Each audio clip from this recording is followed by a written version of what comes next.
A lot of people that have been backstabbing the militia or have been bad-mouthing the militia who have been obviously working for the other side and buying the government time. Every hour that you should have been training as a militia and you failed to do so means the enemy is laughing that much more because you have not had a chance to work and organize as a team. Now, yes, you do need to get the basics down. Was brought up the Appleseed program is an excellent choice. Basic rifle marksmanship can be taught in so many different ways and is. Take advantage of it. If you go to an NRA event, don't talk to anybody there.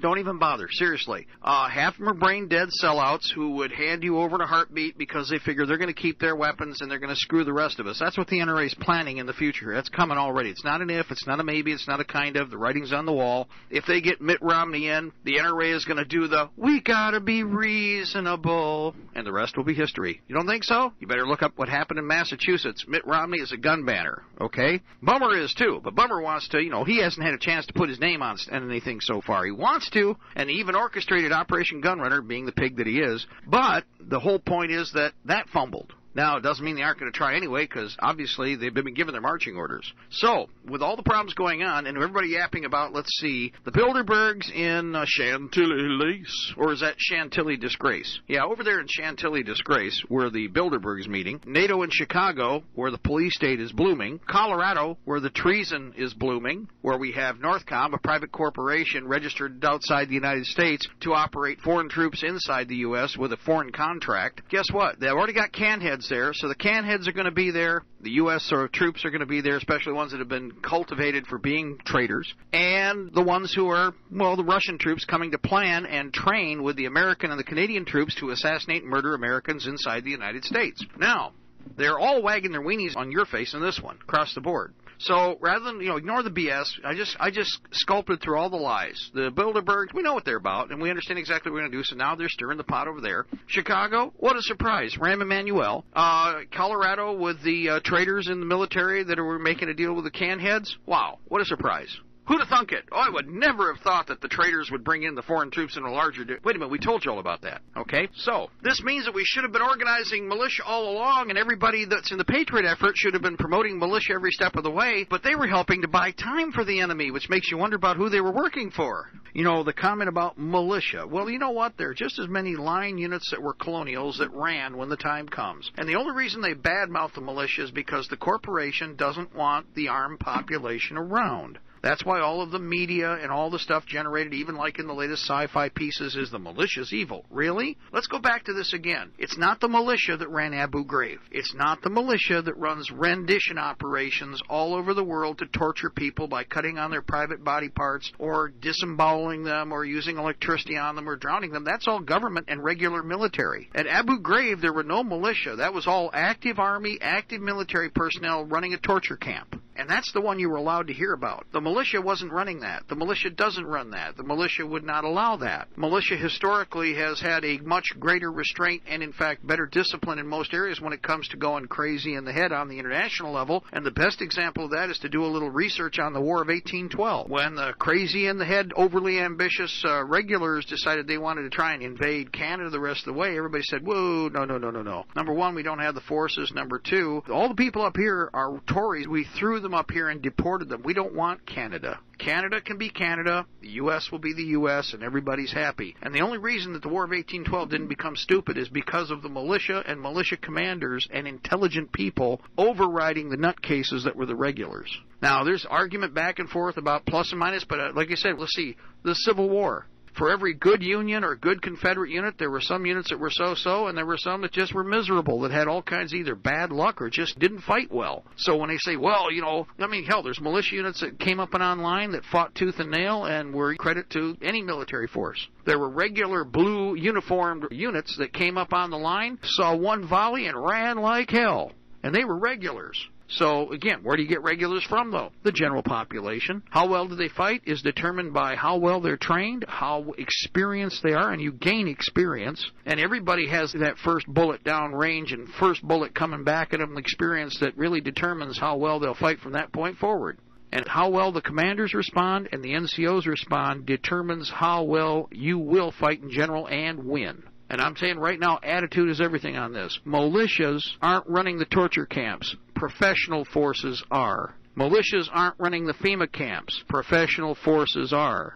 Militias did not perform mass executions, but government regular militaries and secret police forces in the interior police always have, did, and are. Attitude is all of it, guys. Attitude. They're professional soldiers. Did they grow them in a cabbage patch somewhere? Did I miss something? This is like back when the American Revolution took place. Let me ask you all something again. I'll plant this seed one more time. I'd ask a basic question. Where did the Continentals come from? Where did our quote-unquote professional army come from? We didn't have a professional army. In fact, we hated a professional army. Does everybody understand that? We didn't have a whole lot of use for professional armies. In fact, the one that was plopped in Boston, we really had a plan on shooting and eventually did. Does everybody remember that? So all this BS generated by the militia is nothing, the professional army. The professional army is a bane of a free nation. George Washington. All of the regular forces that existed during the that's right, American War for Independence, had all been and were militia. Oh, no, we call them Continentals. Please, let me ask you something. Where did we get these professionals from? Oh, that's right, we had militia before the war. In fact, that's all we had was militia. And when we started the war, we had militia. And all this other BS with all this, again, twisted sister history, guys, where everybody kind of half remember, but we called them Continentals. Yes, we came up with we had a series of tiers of fighting forces available. And by the way, you know who still pulled Washington's fat out of the fire over 100 times? It was the militia riflemen that showed up. If you read the histories of where every one of these unit commanders showed up, and they were notorious for the commander who had organized them, notorious in that they were reliable. Most all of Washington's fire brigades, all of his people that pulled his fat out of the fire or were the withdrawal, the rear guard force, were all the hard-charging militia forces, not Continentals. It was his rifleman militia, the men with the long-range weapons that preferred being long-range riflemen that could put a bullet into you at 100-plus yards over and over again, out to 300 yards if they were really good. And those riflemen became the fire brigades that could stand off regular British infantry and keep them at bay so that the army could reorganize and restructure and fight again. Militia. We didn't have any regular anything. The country, if we put it this way, 1775, on April 19th, we went to war. Well, what regular army did we have on April 19th, 1775? In fact, the whole process came from militia. The first guy that put a bullet down range and plugged a British soldier was militia. The guy who gave the order to march on the British soldiers and chase them back to Boston was militia. The formations that chased them down the road were militia. There wasn't any regular anything. In fact, theoretically, there wasn't even a government. We had the Continental Congress kind of meeting on occasion, but up to that point, the government, the deciding factor that started the war, was one guy with a musket and 1-ounce voting ballot. Another thing, no more of this Weezer BS. Congratulations. Looks like they plan on killing you. Are you going to do it's just futile to do anything if you may fire 3 or 4 rounds and then they're going to get you? How about not be around, or how about everybody lay into them? Because if they plan on taking you, they're probably planning on taking the whole family, and they're probably going neighborhood to neighborhood. So how about we just waste their hind end and be done with it? See how that works? The worst that's going to happen is they're planning on killing you, blowing your brains out, sticking you in a ditch, whacking you however they're going to do it, killing you slowly by working you to death. Take your pick. How about, since you have arms and you're capable of using them, put big leaking holes in them and kill as many as you can, and then there won't be that many to bother other people. And since everybody's doing this and you all pitch in together, the idea is that they run out of secret police first. Under the Dick, / government wagging their weenie in America's face act, they decided to tell everybody that they federalized the National Guard, because that's what they did. They brought them under one Dick Act. Well, under the Dick Act, when they were done, that meant that the National Guard was now a federalized / national force with only the trappings of the state. Now that meant that, we still, since they're federalized, now they're run on, technically on paper, will run on down the road, state defense forces then would completely take over, were they properly managed, the militia function. And they just gave it another name and created another fictional force because the other one had been taken over that originally was a state force, which was the National Guard / the militia. But the National Guard will follow the order of Washington to murder people in their own state because the commissioned officers that are in the National Guard now are federally commissioned officers. In the past, the commissionment came from the governor's office, and the individuals would be militia of the state of fill in the blank. It's another way for them to lure people in and then tell them they're under the UCMJ,